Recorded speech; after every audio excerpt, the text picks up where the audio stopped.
اچھا سعد بھائی ہمارے بلوچستان کے نوجوانوں کو ایک پیغام دے دیں، ایک ایسا پیغام دے جو ہمارے نوجوان فحاشی کی طرف پہنچ جا رہے ہیں، ان کے لیے کوئی پیغام۔ بسم اللہ الرحمن الرحیم۔ ہمارے بھائی ہمارے پاس تشریف لائے، ہمارے لیے بڑی خوشی کی بات ہے۔ اور بلوچستان تو ایک وہ سرزمین ہے جس کے بارے میں علامہ اقبال نے بھی کہا کہ ہو تیرے بیاباں کی ہوا تجھ کو گوارا، اس دشت سے بہتر نہ دلی نہ بخارا، حاصل کسی کامل سے یہ پوشیدہ ہنر کر،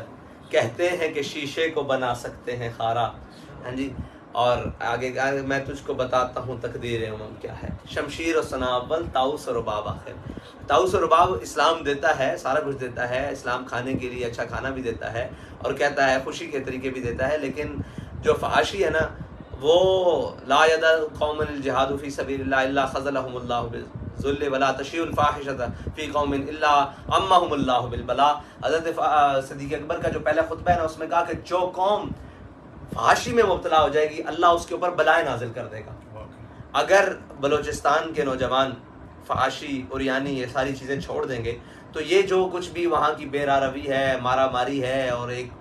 بے یقینی کی فضا ہے، اگر یہ اپنے آپ کو ان ساری چیزیں چنگل سے نکال دیں اور تہذیب ہنود و یہود اور جناب تہذیب ہندو اور اس سے سارا کچھ پاک کر لیں اور یہ کہیں کہ جناب وہ اقبال نے کہا نا کہ پاری تیرے چشموں کا تڑپتا ہوا سیماب، مرغان سحر تیری فضاؤں میں ہے بیتاب، اے وادی لولاب، گر صاحب ہنگامہ نہ ہو ممبر و محراب، دی بندہ مومن کے لیے موت ہے یہ خواب۔ تو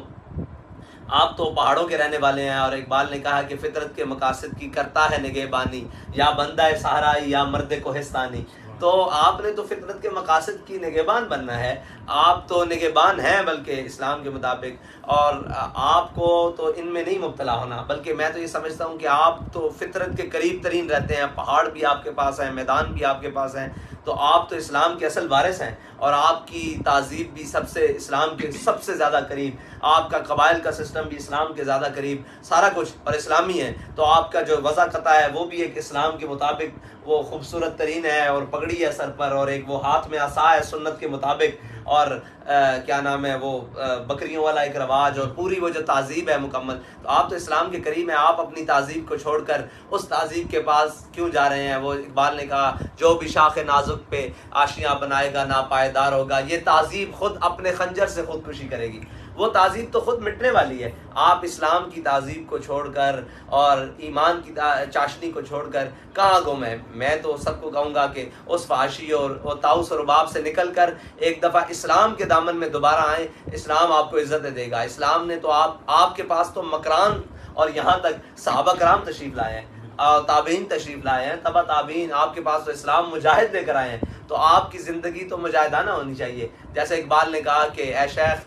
بہت اچھی مکتب کی فضا لیکن بنتی ہے بیاباں میں فاروقی و سلمانی، تو بیابان تو آپ کے پاس موجود ہے اور فاروقی و سلمانی کی روح کی ضرورت ہے۔ اور پھر اقبال نے خود ہی کہا کہ مٹایا کیسر و کسریٰ کے استبداد کو جس نے، وہ کیا تھا؟ زور حیدر، فقر بوذر، صدق سلمانی۔ اور اقبال کہتا ہے سبب کچھ اور ہے جس کو تو خود سمجھتا ہے۔ اگر آپ خود سمجھتے ہیں نا کہ یہ نام ہمارے اوپر یہ آ گیا یہ آ گیا، نہیں، اقبال کہہ رہا ہے سبب کچھ اور ہے جس کو تو خود سمجھتا ہے۔